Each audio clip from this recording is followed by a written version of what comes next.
Genesis 1.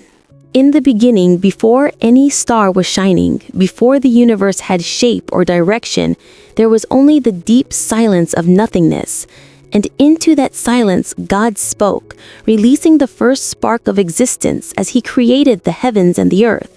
Though the early earth was still formless and empty, with darkness stretching endlessly over the surface of the deep waters, while the Spirit of God moved gently like a quiet, powerful wind across the vast expanse. Then God broke the silence again with his first command, "Let there be light." And instantly a brilliant burst of light filled the emptiness, pushing back the darkness that had been covering creation. And God looked upon the light and declared it good, separating it from the darkness and giving them names, calling the light day and the darkness night, marking the completion of the very first day.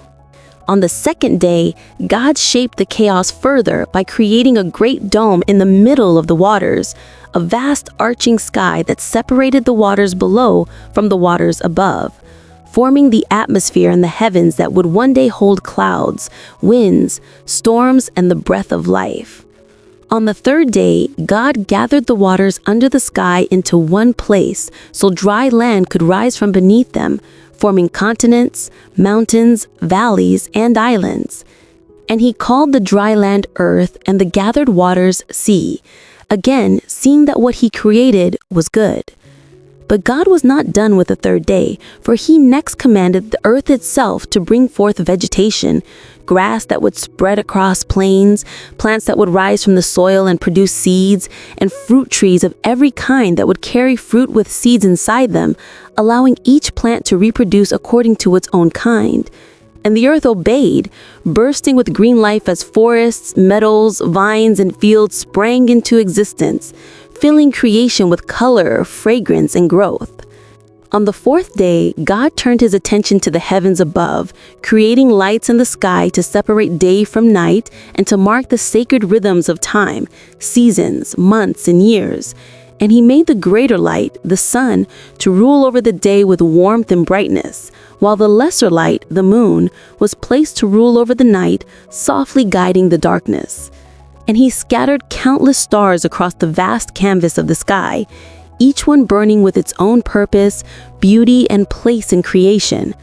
On the fifth day, God filled the seas and the skies with life, saying, "Let the waters teem with living creatures."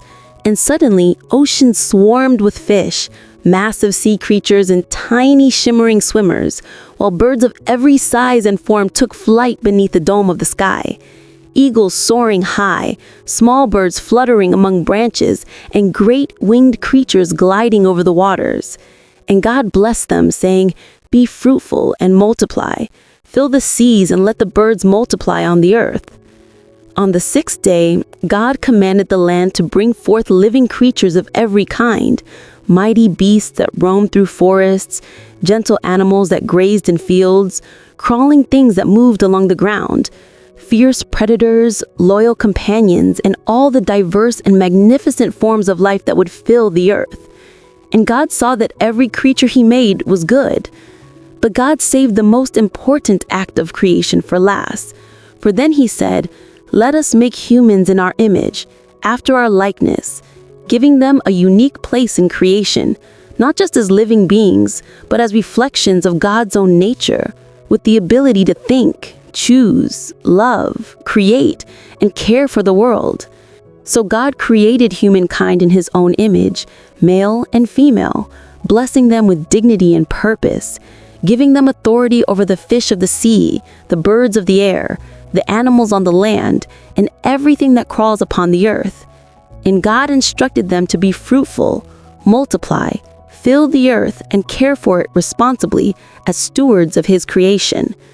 God provided every seed-bearing plant and fruit tree on the earth as food for humans, and gave every green plant as nourishment for animals, ensuring that life could thrive and continue according to his design. When God looked over the entire world, the heavens spread like a grand tapestry, the oceans filled with movement, the land alive with plants and creatures, the stars glittering across the night, and humans standing as caretakers of this magnificent work. He declared that everything he made was not just good, but very good. And so evening came and morning followed, completing the sixth day and bringing the first chapter of creation to a perfect and harmonious close.